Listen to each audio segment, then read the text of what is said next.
because of the computer. Before computers, you had to have a skill.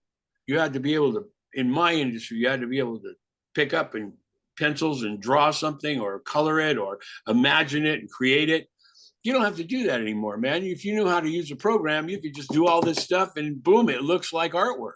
Right. I have a very good friend that used to work with me, owns one of the largest movie poster design companies in the business. And I was over there, I don't know, a year or two ago, and he employs like 300 or 400 people. I mean, he really built this company. Wow. And I was looking at this poster, and I forget the name of the movie, but the main graphic was that statue of Jesus in Brazil. Oh yeah, yeah. Movie that came out a couple of years ago, and it was this amazing illustration. And I said to him, I mean, who did this illustration? He said, that's not an illustration. It's just a bunch of images that we put together and did all this stuff with them on the computer to change them and put them together in a thing. And but it looked like art, so illustrators, they're like type houses. Mm-hmm. Okay. There was a time when type houses were everywhere, and now every computer has its own type house.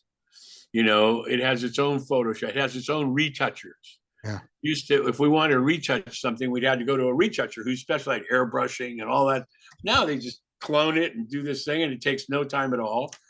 So that I think that, at least in my industry, and I'm sure I'm not the only industry, but I'm sure that, it's kind of replacing that human element with, I mean, and I've heard from other people, this guy I'm doing a movie poster for, he produced it, directed it, starred in it. It's a really good film.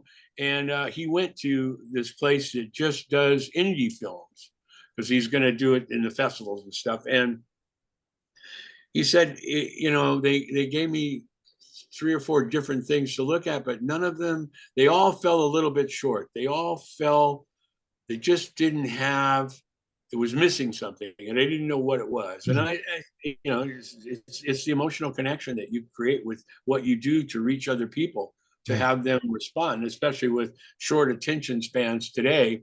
You got no chance with doing something, that is not captivating and immediately, because then I don't think anything can replace the human touch. No, it really can't. And they've realized that in music, you see, where they got so refined with music and digital and all that stuff, and people started going back the other way. They missed the crackles and pops on records, and they just, it wasn't, anybody could sound great if you could get into a recording studio, and they can do anything with your voice, So it's all kind of like, what was that? What was that? Those 2 black guys that got the ones that got the Grammy and they had to give it back. Oh, Milli Vanilli? Milli Vanilli, yeah, yeah. Those poor guys. I felt really sorry for them, but they really had the moves. They just didn't have the chops, Right. So, but that stuff still happens today. I mean, like the Super Bowl. My buddy Nuno's down there. He's been recording with Rihanna because they're doing the Super Bowl halftime. Mm-hmm. He's been down that Arizona for the last month recording and everything. So when they get on stage, they just really lip syncing. Yeah, sure. No time. There's no time to do it the other way, the old way. That takes too long, costs too much money. Yeah. And you can't get results fast enough. I mean, or whatever. It just, I don't know. The world is definitely changing, and I hope eventually it'll change back for the better. Ernie, question for you. When you first started Pacific Ioneer and you look at the time when was the first time that the computer started impacting your business and it first started to evolve to that stage?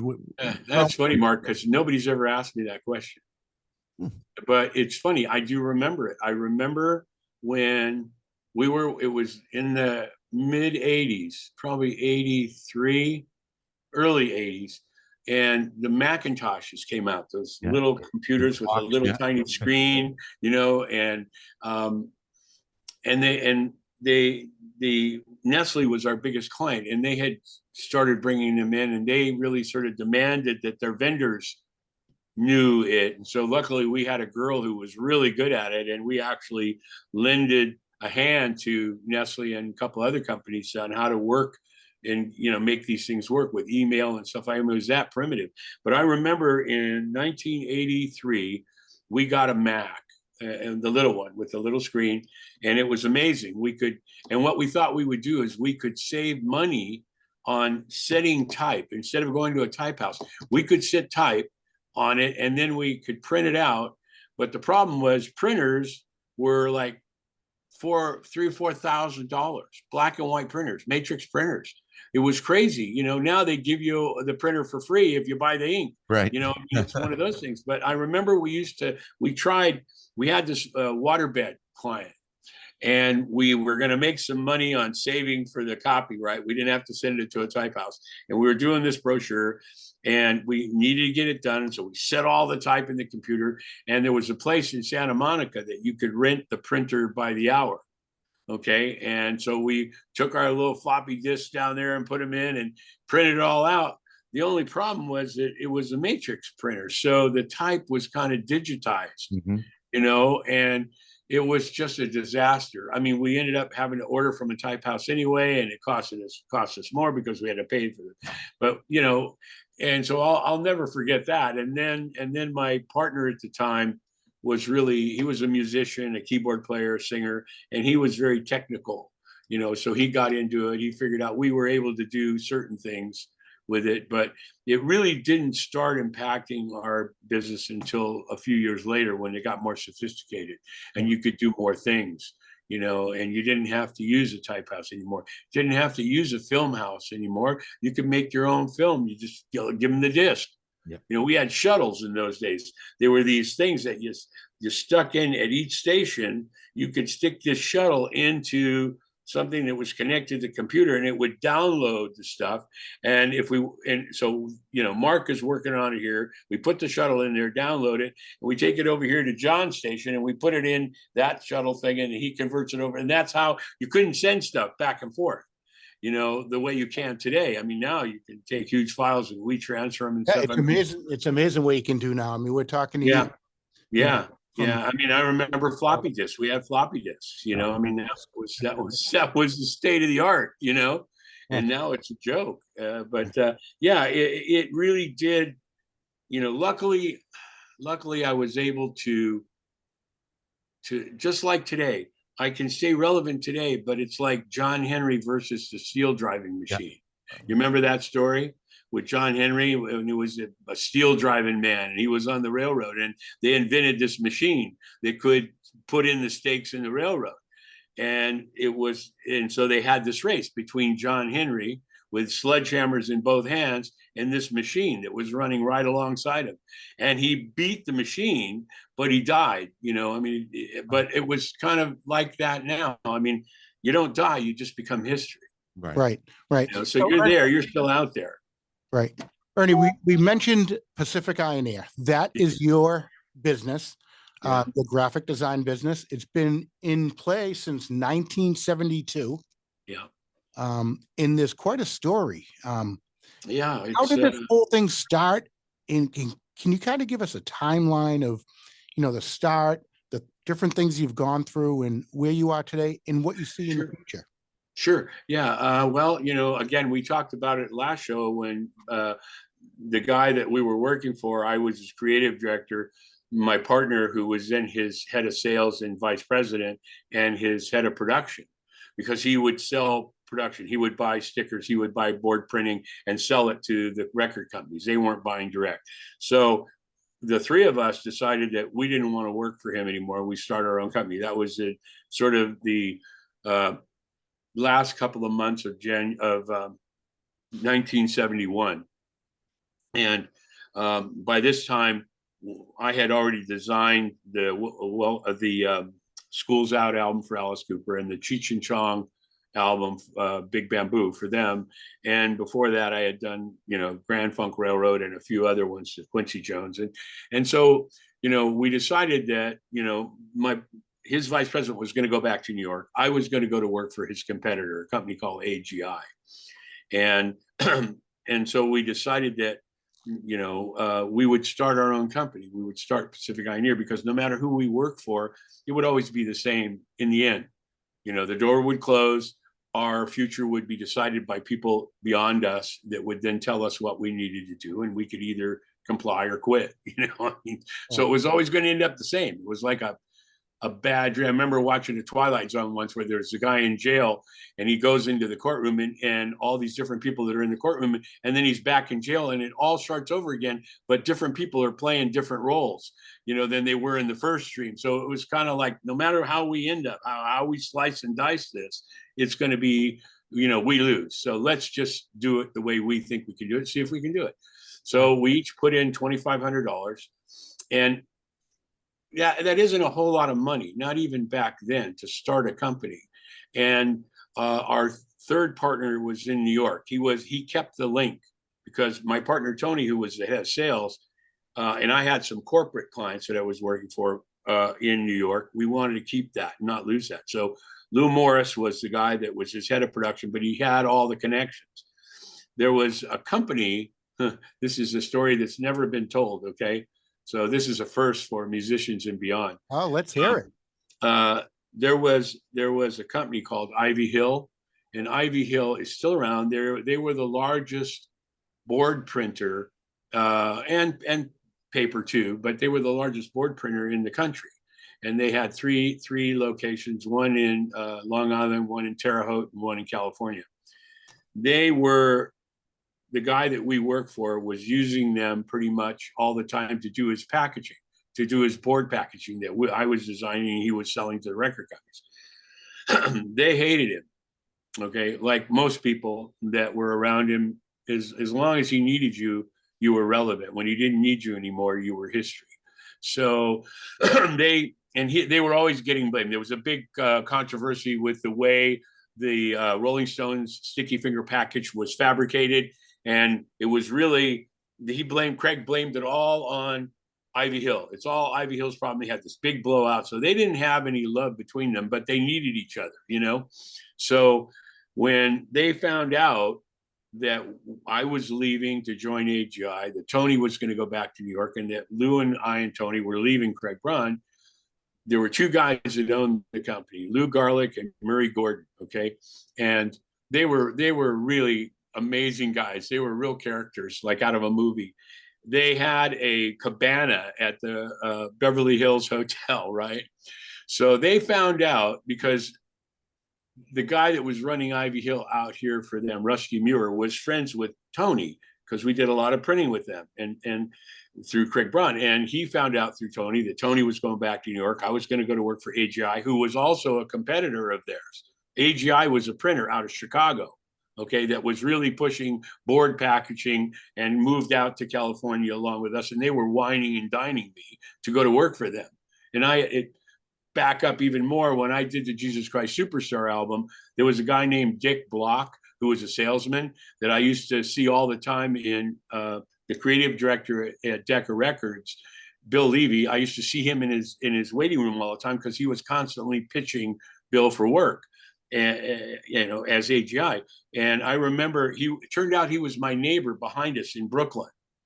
And we socialized a little bit. And at one point I shared with him the original Jesus Christ Superstar configuration. I think I told you it was originally 3 albums. Okay. But because nobody knew who Tim Rice and Andrew Lloyd Webber were, and this very controversial piece was coming out, they cut it to 2. But I had originally designed a board package that folded out into a crucifix. Okay. It had wood grain on. I mean, it was beautiful. And all the lyrics were on it. And when it opened up, it was a crucifix. Okay. They didn't use that. We decided to put it all in a box. It was a little too aggressive. Again, nobody knew Jesus Christ Superstar. There were a lot of bets that it wasn't going to go anywhere, because the Pope was condemning it. The church was saying it's a mortal sin if you buy it. I mean, it was crazy. And so I shared that comp. I had actually made a comp that had all the pieces in it and everything. And I shared that with Dick Block. Okay. So I don't know, it was a couple of months later, I'm still in New York, and I see in Billboard magazine, Black Moses, the Isaac Hayes album. And it's the configuration that I had created for Jesus Christ Superstar. No way. And so I called Dick Block up and I said, hey man, you took my design. Oh yeah, man, I owe you one. I'm like, okay, all right, cool. So cut 2 months later, I'm out here in California, fed up because I was on a 3-month thing out here to set up the art department, and then go back and be the creative director in New York, in the New York office. And so Dick came out, and they were setting up a facility here, and he, he called me up and said, hey, we're moving out here, and I'd love to take you to lunch.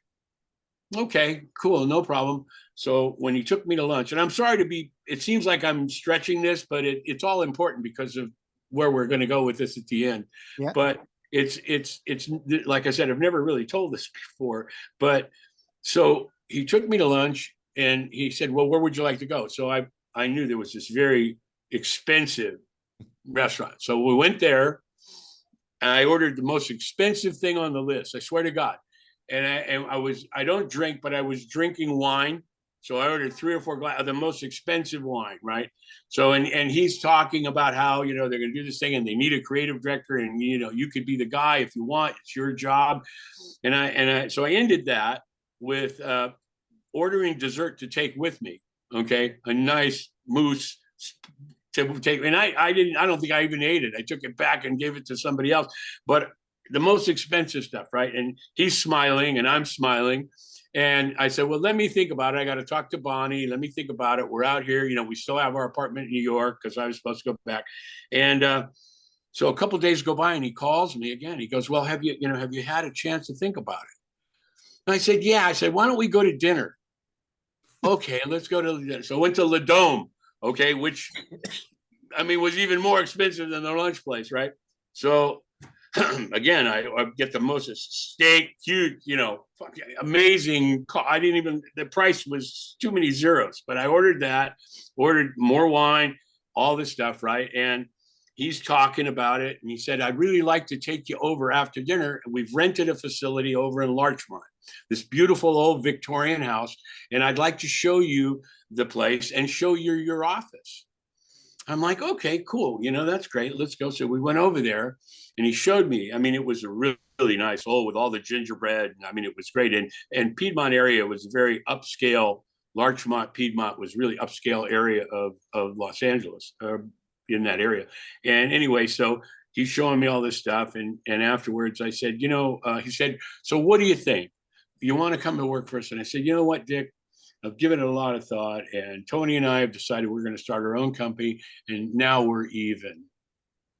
And I left. You got your free meals. I got my 2 free meals. I got my pound of flesh. And you got your last laugh. Yeah, I got and so that was really instrumental in us deciding to do this thing together. And then Craig Braun had a French girlfriend. Her name was Lucette. Okay. And she was very sweet. She loved me. She loved Tony. She didn't like him so much anymore because he broke up with her because he doesn't have any kind of steady relationship with anybody. And while he's having a relationship, he's cheating and doing all this other stuff because he's bi-coastal. And so she was really putting you guys really should start your own company. You don't need him. You should really. And we ended up going to Hawaii, and she went with us. I forget. We went with a group called Good Thunder. They were signed to Shelter Records, Leon Russell's label. And Leon was playing, and they were opening for him in Maui, in Hawaii, in the main island. And so we all went over there, and Lucette was with us. And that was right at the time when we had just started Pacific Ioneer, but she was real instrumental in doing that. It was January 1st, 1972. We started the company. Wow. And we had Tony had moved out of the apartment so Bonnie could move here with me, because Craig would only rent an apartment for Tony and I. Bonnie was in San Jose, so she came here full time. Tony moved into a little cottage up in the hills of Hollywood, right above a kitty corner from Capitol Records. It was beautiful. You couldn't even see the house from the ground because there was all these trees, and it was a great place. So we moved in there with him. I moved out of the apartment that we were rented for us, and we moved in there with him. And that's where we started Pacific Ioneer. The kitchen table was his office when we weren't eating. The coffee table was my office. Bonnie was on the phone on the couch and she answered the calls, and there was the three of us, and we started it. And then we hired a production artist, a kid named Dean Marion, who was amazing with tools, so he could do all the mechanicals. I mean, I was doing the design, the layouts, the ideas, and then the mechanicals as well. And it was good because, you need to know that stuff. Even though coming up in New York, I never had to do it. I sort of hopped over that. We had talked about, I was able to like go in the Army as a private, and within just a year or so, I'm already a colonel. And I skipped over all the other ranks because it was more about what I could deliver as a concept and oversee and stuff. So I became a creative director, and so we needed a production artist because the work was now coming in. Captain Beyond was one of the first groups that embraced us, aside from Alice. I think I told you we had done the School's Out album, but this is another first. I liberated the comp that I had created when I left. So they couldn't figure out how to make it work. They couldn't, because if you know the package, it's a school desk, and then there's panels that pop out from the bottom and a thing that goes over and locks it in so it'll stand up like a school desk. And then they couldn't figure out how the hell to do it. Tom Wilkes is now Craig's partner, and they couldn't figure it out. And I don't know, what happened, with it. I mean, I don't know. It was there when I left. I don't know. Because Craig was adamant. He wouldn't talk to me. He would talk to Tony, because he and Tony were good friends. And even though Tony had left with me, he would still have that line of communication a bit. That was your first case of company espionage, corporate espionage. Yeah, well, and here's the odd thing, okay? Even though Tony and I were partners for 14 and a half years, he had a complete falling out with Craig in the beginning. Everybody went their own ways. And then after Tony and I split up after 14 and a half years, guess what? He moved back to New York and went to work for Ivy Hill, where Craig was working as well. So timeline this for me, Ernie, real quick, just because we started the other day, or we've talked about it a few times, the mescaline trip where the idea was formed. Then you take $2,500, you each form that, and that the business is formed. Timeline between that $2,500 corporation, and then the day you start working, and you have the office up and running. It's interesting because that was the part that I was getting to at the end of the story with Ivy Hill. Ivy Hill, Lou Garlick and Murray Gordon reached out to Tony and said, look, before you guys leave and split and everything, come meet with us at the Beverly Hills Hotel. Right. So we go there, and there's these two guys, man, with the face, they're just wonderful guys. And they have this cabana, and they tell us, look, why don't you guys start your company? Let us invest in your company. Okay. We'll give you money every month to help finance your company because you have a limited budget. Tony was very open with them, and he had dealt with them for years, even before I joined. Okay. He was already dealing with them. And so they really liked him. Tony was a very smart guy, good looking, graduated college at 16. I mean, he was a great salesman. Okay. And good looking too. So that really helped. Anyway, they said, let us help you guys. All you need to do in return is when you design an album cover, make sure it's on board. Okay. Make sure that you can convince the group that Ivy Hill should be the company that prints it. Okay. Because we were the link. They were the printer. Craig was the link for them to the groups, to the record companies, to the art directors at record companies. We offered that same link, only we would appreciate the opportunity as opposed to having pushed their face in it every time they turn around, which is characteristic of, the way they were treated. So, I mean, and I hated him for years. And then, he was another reason why I was able to raise the game in my own part, because I learned how to take hatred and turn it into motivation. Okay. Turn it into creative fuel. Okay. It's the weirdest thing. And I've never really hated anybody like that, but I was able to early on, because we were on our own now and we didn't have an umbrella. As weak as it was, we didn't have an umbrella. It was us. We didn't have a roadmap, nothing to tell us how we were going to go to get from A to B. And we were on our own, and I needed to really raise my game. And I learned how to create that hatred and convert it into creative fuel.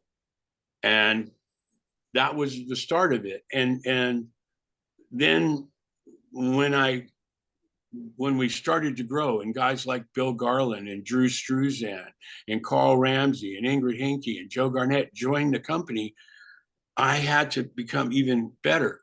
These are some heavy duty artists. Okay. They could sit and look at you and just draw you like this, and it'd be like looking in a mirror. It was like that. It was amazing. I had never experienced that kind of illustrative ability, and I always thought I was an illustrator and stuff, but I was nothing compared to these guys. But what I had to do was stop fooling myself into thinking that I was an illustrator, and find comfort in them and the ability that they had, and give them direction. And I couldn't go to them with something that was weak. They would tell me right away, that's no good. We did something like that before. So we were all pushing each other. That was later on down the road. In the beginning, as you can see behind me, I designed the Pacific Ioneer logo, that P logo. And a guy named Dave Willardson that went on to become even to this day, an incredible illustrator, very, very famous. And he did the airbrushing. I did the line art, and I needed it airbrushed, and I didn't know how to do an airbrush. So I went to him. He had just graduated Art Center. He was running an office in his basement. It was this big house in Pasadena.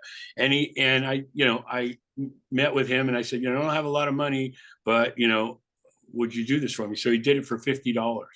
He did the airbrushing on that. Today, the guy he does a lot of the Disney stuff, a lot of the new Disney stuff. He does that. Did an incredible series of ads for Fender guitars and animated kind of thing. Just beautiful work. And we shared a show together at the Forest Lawn Museum not long back. But, great guy. We're still really good friends. And then what you see, the Pacific Ioneer truck. I've been an automotive guy, so I bought a 46 Chevy panel truck. And we put Pacific Ioneer on the side of it, and we got clients. What I would do, we got Sizzler Steakhouses. Their headquarters was in LA. And so we took the truck and parked it there in their parking lot in the morning. We were there early so we could get in the parking lot and be close to the front of the building. So everybody that went in the building saw that truck. And sure enough, man, we got work from that creative director. He called us back. He said, I saw your truck. Come and get it. You'll get some work. I promise. And we did a lot of work for Sizzler. So, that truck really, really helped. And plus, you got to remember, California, it's a car community. Absolutely. And to this day, I just restored a 67 Chevy Corvette Stingray, ground up. It's beautiful. And I have a 40 Ford pickup truck that took me 17 years and a couple $100,000 in this truck, but they're beautiful. Ernie, so I'm an automotive guy. Yeah. We know that from the beginning of the story, when you were out with Bonnie and cruising the streets, and when you were first hanging out in the car. Just for our audience listening, you've mentioned a few things sort of from like a nomenclature standpoint. And for those of us that might not know, as a designer and as a graphic illustrator, when you talk about the mechanicals and when you talk about the things that were set up, what are you talking about there? What, like you say you set the mechanicals. What is that you're doing when a mechanical is like, if you use an analogy of building a house, it's the framing before you start putting the sheetrock on and the rest of it. It's a way of taking the illustration or photography and type and hand lettering or whatever, and put it all on the way it used to be done was on a piece of illustration board, and everything was laid out with red lines for bleed, blue lines for cropping, black crop marks, and it was 12 3/8 by 12 3/8 with an 1/8 inch spine, and you had overlays that you glued a stat. You made a stat for position of the size you wanted something. You glued it down on an overlay. You put the type.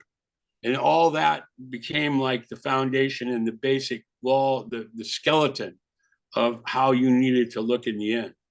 And that went to a filmmaker who then separated everything, whether it was an illustration or a photograph or it was copy, and would put it all together in film. They'd make film. They'd make black film, yellow film, red film, and blue film. Okay.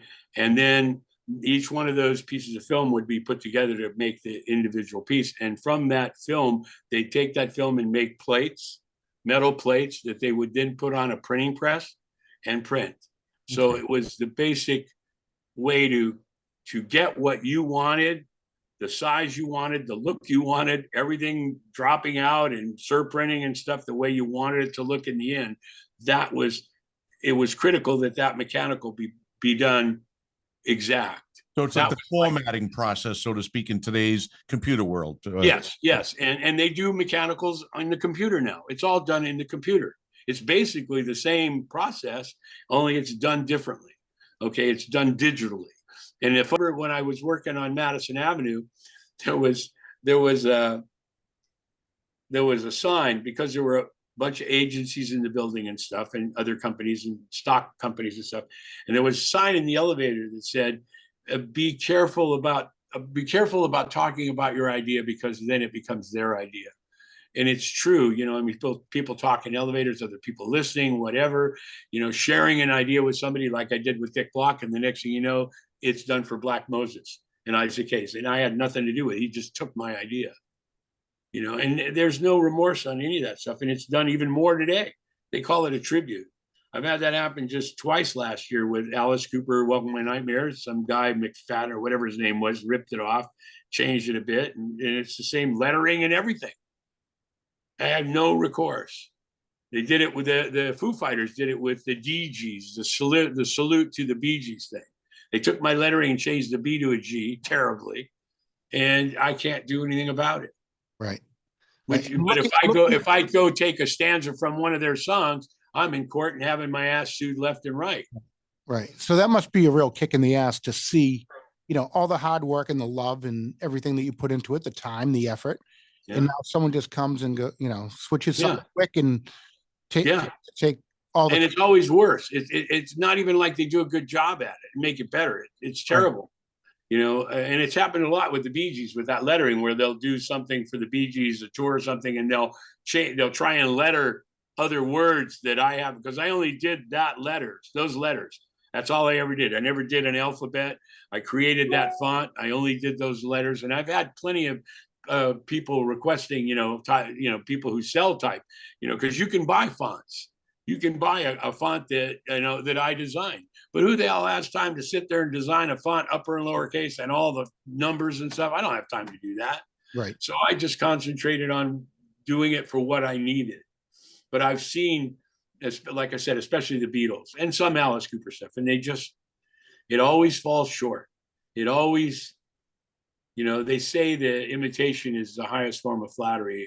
I think it's just. I don't know. It's a ripoff, is what it is. It's a ripoff. It is a ripoff. So back to what you're seeing there behind me. There's my partner Tony, and I'm going to say I'm in the gorilla mask in Pacific Pioneer. That was our office in the crossroads of the world.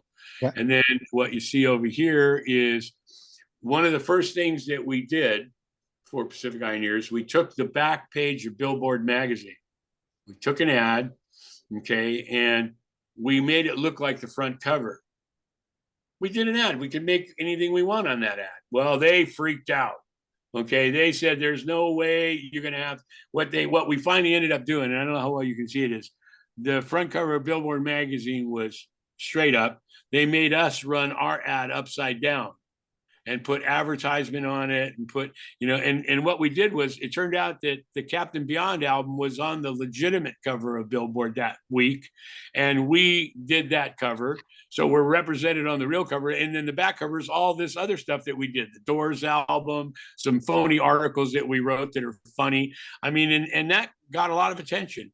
They were afraid that if it were on the back cover at the same upright position as the front cover, that people, when people stuck it in the racks to sell at newsstands, they put the back cover up front. It looked just like the front cover. Because there was on the ad, there was a line that said, reach out to us at this phone number. So they call a phone number and they get this recording of Mark Volman and Howard Kalin doing this Nicky Nicky Hoy kind of Hawaiian song, and telling them if they really want a great album cover, to leave their number and stuff. And they did. And then we sent them that poster that you're seeing over there on the end, which is all the album covers. And it was what we've done for others, we'd want to do for you. But we promoted ourselves a lot. We didn't have a lot of money, but the money that we spent, we spent on promoting the company instead of each other.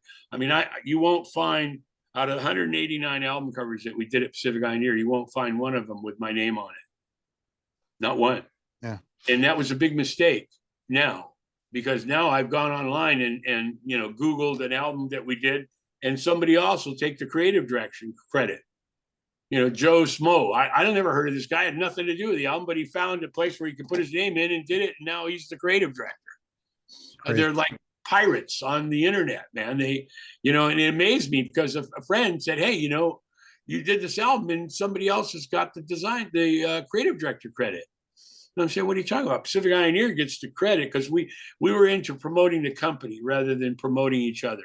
Right. Okay. That's a good way to do it. And it obviously worked. I think your best advertisement is, your work itself. Yeah.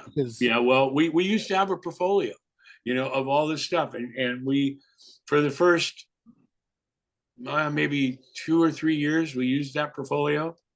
And then we stopped using it because people were coming to us. We didn't have to. My partner, who was a salesman, he just answered the phone. People were coming over. People were talking. They want us to talk to us and have a meeting, and it was really kind of nice. And a big part of that was Alice Cooper and Shep Gordon. They would refer us to everybody. We became, I think where Alice said, we loved, working with Pacific Pioneer because they were crazier than we were. Right. And we were. We'd show them stuff that would scare the hell out of them, and then they'd come around and they'd love it and add to it. And it was a great working experience with them, because there was so much to work with. It was hard. We were selling album covers for anywhere between $1,500 and $3,000. That's all in. Illustration, Black Sabbath, okay? We sold that album with the illustration, the design, the lettering that I did that they changed later, mechanicals, everything for, I think, $3,500. Wow. Yeah.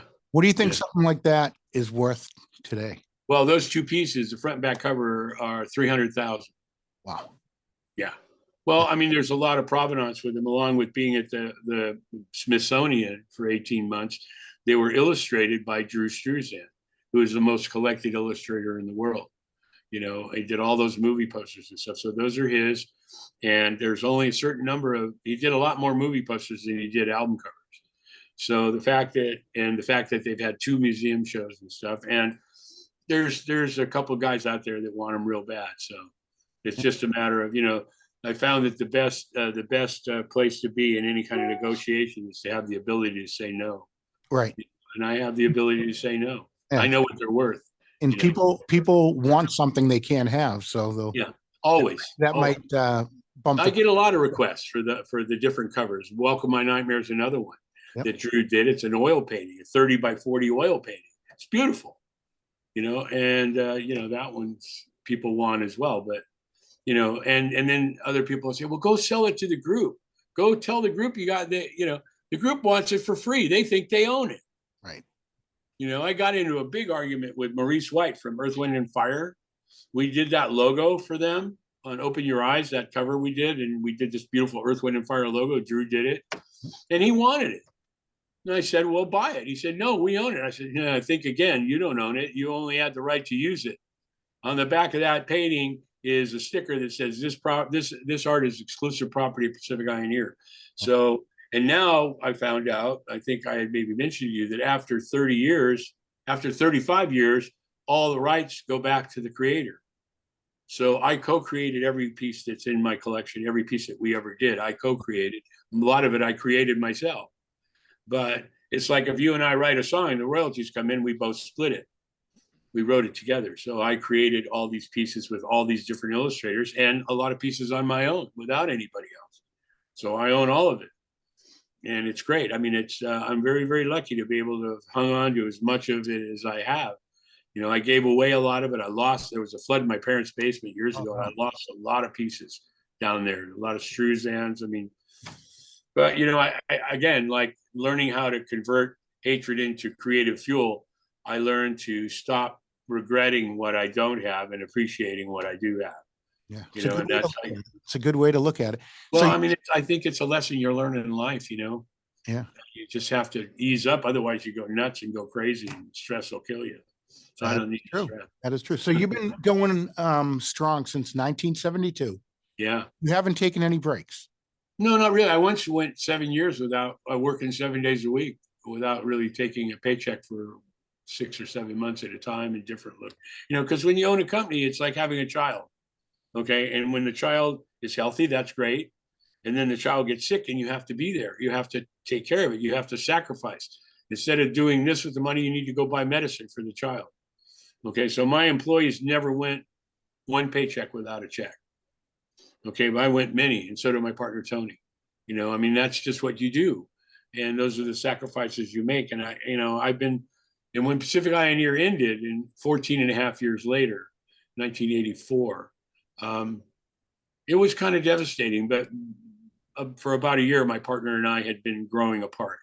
There was a lot of, that's a whole nother story, but we were growing apart. It's like a group, they're so tight, they're like a family. He was like my brother, and the three of us, him and I and Bonnie, it was us against the world, and because for 3 months, we ended up buying the third partner out because he didn't understand the difference between being an employee and being an employer.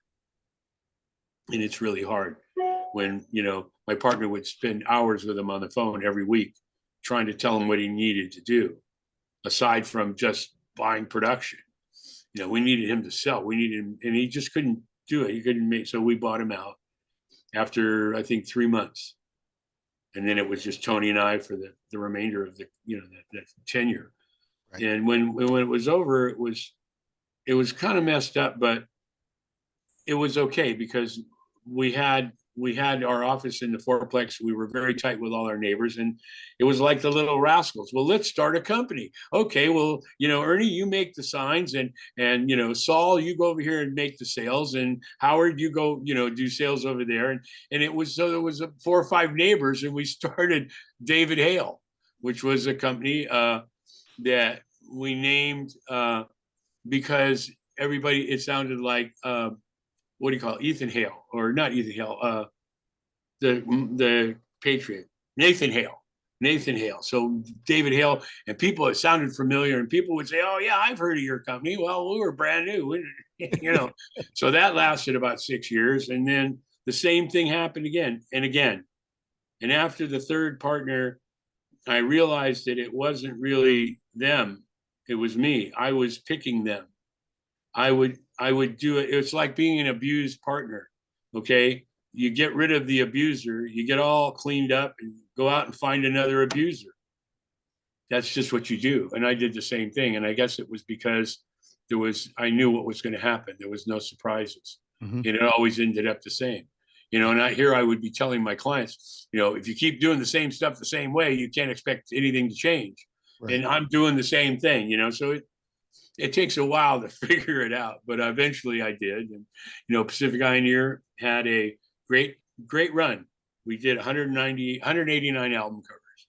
And then I continued doing album covers and more corporate work, started 2 more companies. And about 11 years ago, I decided, no more partners, I'm just going to do it myself, and it's been great. I love it. I take as much business as I want to take, because now I need to have a life. There's time that isn't for sale now. That's a hard thing to do when you're small and you're trying to survive. Mm-hmm. Yeah, you got to take. I always put it. You take chicken shit and make chicken salad out of it. Okay, and I was constantly trying to do that, and sometimes it worked, sometimes it didn't.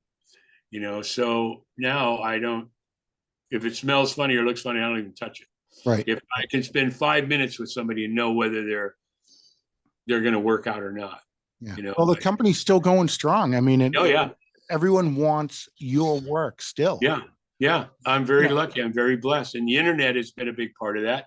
People like yourself, I'm seeing a spike in your shows that I post.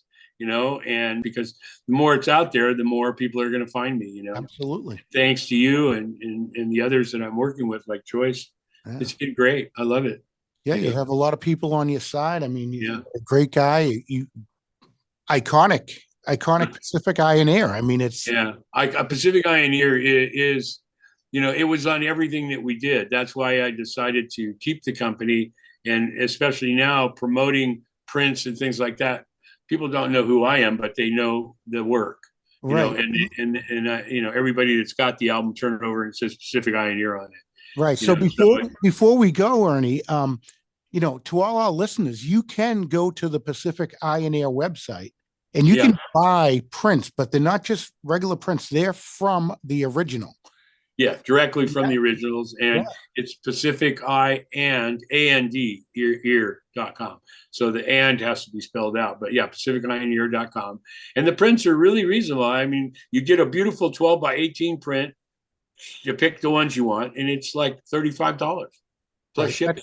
That's cheap for what you Oh, get. there's some people that hate me online that sell stuff like this, and they'll start at like $100, $150. I have a $150 print. I have a $300 print too, and I sell some of each. But the big seller is the $35 one because it's beautiful and it's got a thick stock.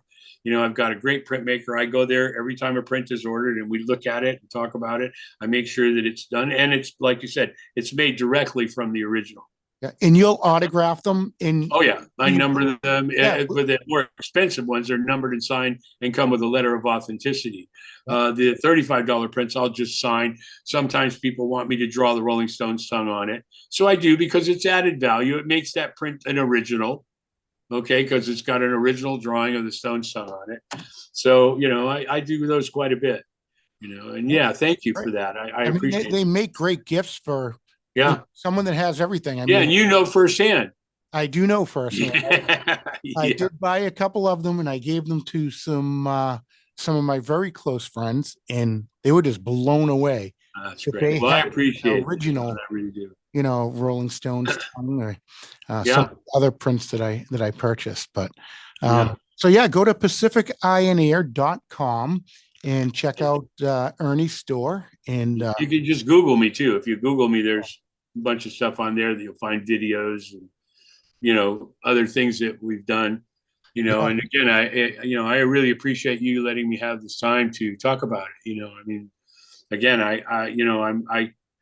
I keep trying to create history, you know, instead of becoming it. I mean, it's something that I wrote a couple of years ago and it's so true. It resonates very heavily with me. And I've had people say, well, you are history. You've created history. Yeah, I don't want to keep on creating it, you know, and thanks to you and thanks to people out there that reach out to me, I'll keep on creating it. Yeah. You know? Yeah. No, it's truly our honor to have someone like you. You're, like I said before, you're a true history maker. I appreciate your story is going to be told forever. Well, that's the whole idea, you know.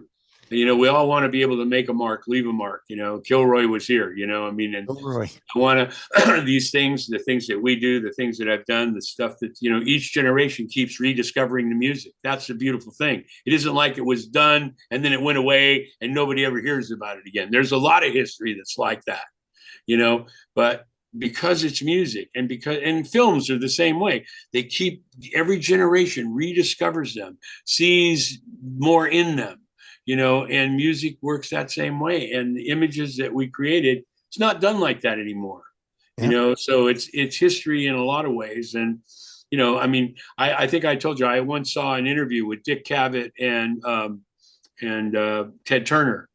And Cavett asked Turner, he said, you've made it and lost it, made it and lost it. And you've done a lot of big things. What's the smartest thing you ever did?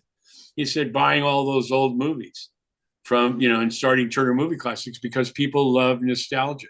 They do. They do. They do. You know, and what I've done is nostalgia, but it's nostalgia that every generation, it becomes current again. Yeah. So you're taking the old and making it new and keeping it. Yes. I love it. Yeah. I love it. Again, you are listening to Musicians and Beyond.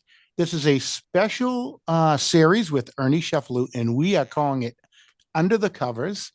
And we want to thank. I love that name. You guys came up with that name. It was perfect. It's absolutely the greatest. It is. It really is. And you know, and we really are getting under the covers with you. They're finding out. Today we heard a few things that have never been told before. Yeah, I would call that breaking news. Yeah, well, I've got a bunch of those. We'll talk about those. Yeah, we can't wait to hear more. We're looking forward to our next episode, and we want to thank you again, Ernie, for taking time out of your day and coming into our studio. And sure, I appreciate it. It's my honor. Believe me, I totally appreciate you and Mark, and you know, it's, you guys are wonderful and you're really giving me an opportunity. I have a few champions like you in my life. Ivor Levine is another one who was on a show with us. And, you know, I mean, he's just really, he's really something, you know? Yeah, he's super talented. And Yeah, he is. before we He's a go, great writer. he just put out a article for our listeners on Gold Mine Magazine. It's a 20-page, unprecedented 20-page layout on Ernie and his story. And I'll tell you, you are not going to be disappointed in Ivor really hits. Yeah, Amazing. he does. You know, that story was a 30-page story and they cut it to 20. And but when it goes online, they're going to be, I think in a few weeks, it'll be online and it'll have all 30 pages. Awesome. I can't So, wait. yeah, But I haven't read yet. Yeah, sure. It's always an adventure with Ernie Cefalu. Well, thank you, John. Ernie, again, thank you for being our friend. I mean, I think well, thank you for letting me be your friend. It's really, I appreciate it. It's my honor, you know, and I appreciate you guys giving me the time, you know. It's our pleasure. Well, thank you very much, Ernie. And we are looking forward to the next episode. Me too. Great.